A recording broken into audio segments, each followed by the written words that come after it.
Russian President Vladimir Putin on Friday seconded U.S. President Donald Trump's claim that he could have prevented the conflict in Ukraine if he were in office and said that Moscow is ready for talks with the U.S. on a broad range of issues. According to Associated Press, speaking in an interview with Russian state television, Putin hailed Trump as a clever and pragmatic man, focused on U.S. interests. "We always had a businesslike, pragmatic but also trusting relationship with the current U.S. president," Putin said. "I couldn't disagree with him that if he had been president, if they hadn't stolen victory from him in 2020, the crisis that emerged in Ukraine in 2022 could have been avoided," he added. Putin's statement marked his bluntest endorsement of Trump's claims that the 2020 presidential race that he lost was rigged.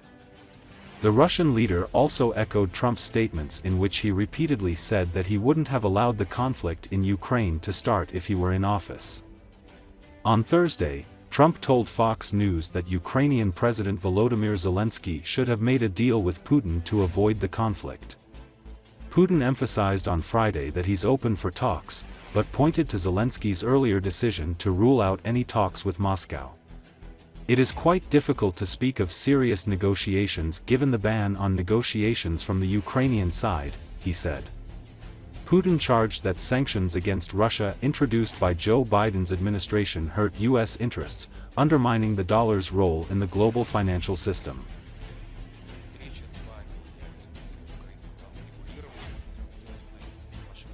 Действительно, нам лучше встретиться, опираясь на реалии сегодняшнего дня, поговорить спокойно по всем тем направлениям, которые представляют интерес как для США, так и для России. Мы готовы. Но, повторяю, это прежде всего, конечно, зависит от решений и выбора действующей американской администрации. Например, подтачивание могущества самого доллара. С нынешним президентом США у меня всегда были исключительно деловые, но в то же время прагматические отношения и доверительные, я бы сказал. И я не могу не согласиться с ним в том, что если бы он был президентом, если бы у него в 2020 году не украли победу, то, может быть, и не было бы того кризиса на Украине, который возник в 2022 году.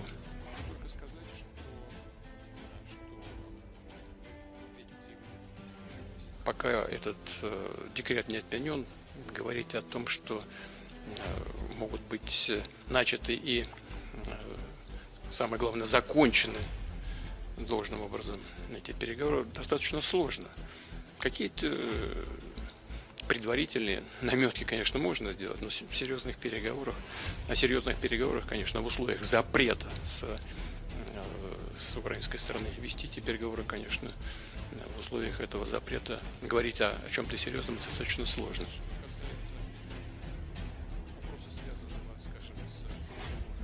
Мы слышим о возможности введения дополнительных санкций в отношении России. Я сомневаюсь, что он будет принимать такие решения, которые будут наносить вред самой американской экономике. Он человек не только умный, он прагматичный человек. Я могу вам сказать, что если...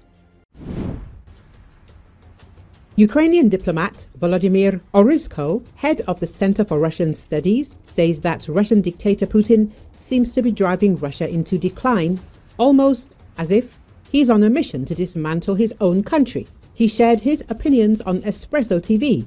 "I'll be honest with you, it seems to me that Putin is the best CIA agent of all time, because only someone carrying out a special mission to destroy their own country could lead Russia to ruin like this.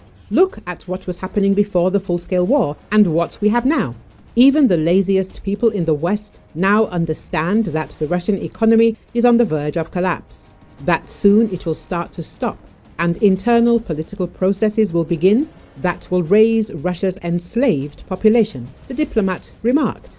In his opinion, US President-elect Donald Trump is saying the right things, noting that if the war continues, it will end in the collapse of Russia. As for mutual concessions, one possible option for Putin would be this: he stops, retreats, and we don't completely ruin this country.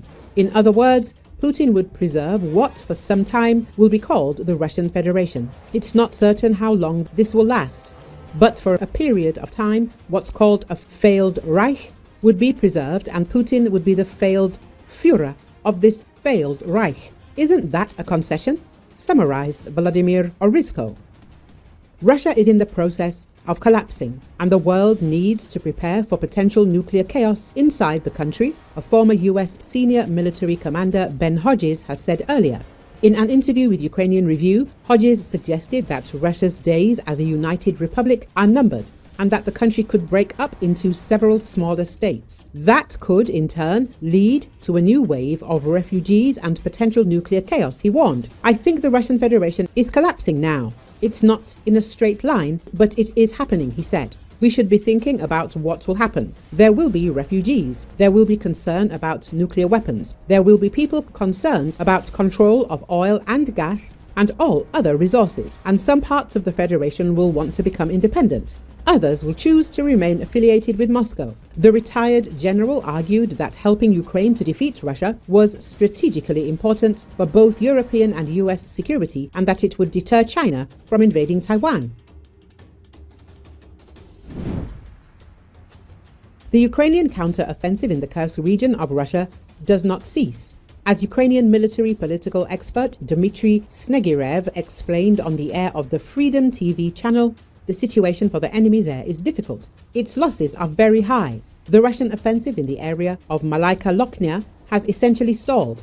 Moreover, over the past few days, the Ukrainian Defense Forces have seized the tactical initiative and carried out a number of successful counter-offensive actions in the area of the settlement of Makhnovka, which has been taken under the full control of the Defense Forces, and this is evidence that the Ukrainian counter-offensive is continuing, he stated. In addition, according to Snegirev, the Ukrainian Defense Forces are successfully striking at the permanent deployment sites of the Russian army personnel and the North Korean contingent. Military logistics are also suffering not only in Kursk, but also in Bryansk, Belgorod, and Oryol regions. The Russians are faced with the question of the possibility of expanding the zone of presence of the Ukrainian Defense Forces on the territory of the Russian Federation at the expense of other subjects of the Russian Federation itself. We are talking about the possibility of repeating the Kursk scenario in the Bryansk and Belgorod regions, the guest of the broadcast noted. In summary, Snegirev commented on the enemy's enormous losses on his own territory. During the entire period of the Ukrainian offensive in the Kursk region, according to the main intelligence directorate of the Ministry of Defense of Ukraine, the losses of the Russian army are estimated at 35 to 38,000 personnel. I will note that the most combat-ready units of the Russian occupation army are concentrated in the Kursk region. A Marine Brigade, airborne divisions, Special Forces brigades, and a Special Forces division of the Russian Guard, that is, the elite in the Russian understanding of the army of occupiers. In addition, it should be noted that there have been heavy losses in the personnel of the DPRK military.